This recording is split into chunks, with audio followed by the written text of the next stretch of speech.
Thank you, Mr. Chairman, and thank you, sir, for being here today, and thank you for all your work in not only keeping the people's house safe, but all our visitors and, of course, us safe each and every day. As you know, we've had conversations. I spent a career in the New York City Police Department, retired as a detective, so understand very well sort of the balancing act between law enforcement administration, dealing with the rank and file. So I think the purpose, at least for me here today, is to ask questions, to get answers, and to really continuing the dialogue so that we can work together in making not only the Capitol safer, but making your job a little bit easier and making the lives of the men and women of the Capitol Police safer. So I want to first focus on something that has sort of been brought to some of our attention over the last couple weeks, and that is that we've heard that a Capitol Police protective agent struck an officer while driving a vehicle. Can you confirm this?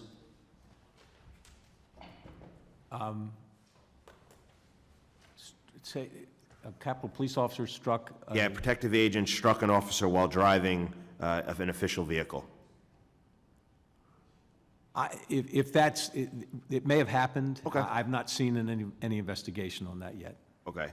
So I guess really the follow-up question to that is, what are we seeing amongst the rank and file with work hours, excessive work hours, working, you know, mandatory overtime, just trying to get a feel of what we're seeing amongst the rank and file on a day-to-day basis? It is probably the issue that impacts morale the most, in my opinion. Right after January 6th, there were a host of issues that were impacting morale, but this is the one that we have not been able to get our arms around yet. Yes, we have increased staffing, and that's improved it.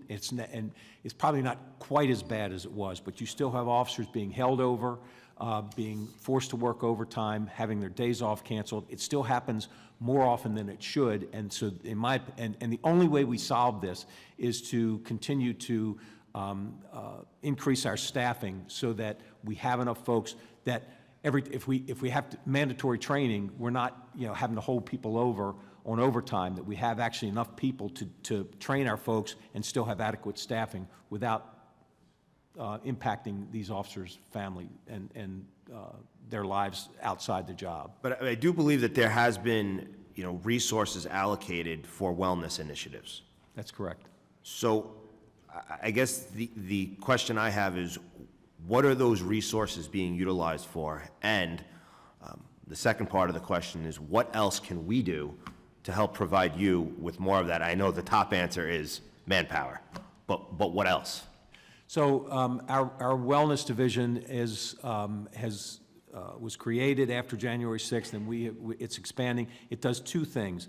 One, it provides a comprehensive employee assistance services, whether you're trying to lose weight, or you're trying to get well financially, you have whatever your employee assistance needs are, they provide them. But the unique thing I think that we are doing that most departments are struggling with is addressing critical incidents, stress and trauma.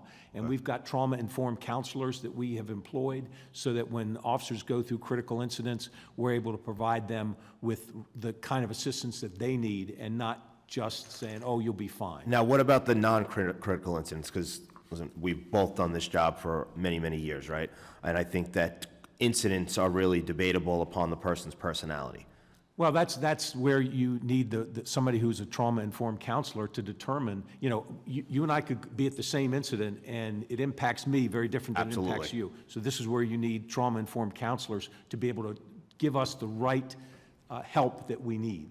Okay, so now I know my time's ticking, so I'll get into some command structure in the second round, but I want to focus quickly on training.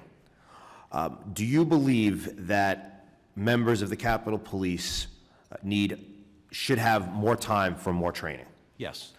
How do we help you provide that? Because I've spoken to members of the Capitol Police who tell me that, firearm training, I mean, it's, to use the term minimal is probably, being generous. And I really think that training is one of the best opportunities that we have to prepare a police agency for everything and anything that they could encounter.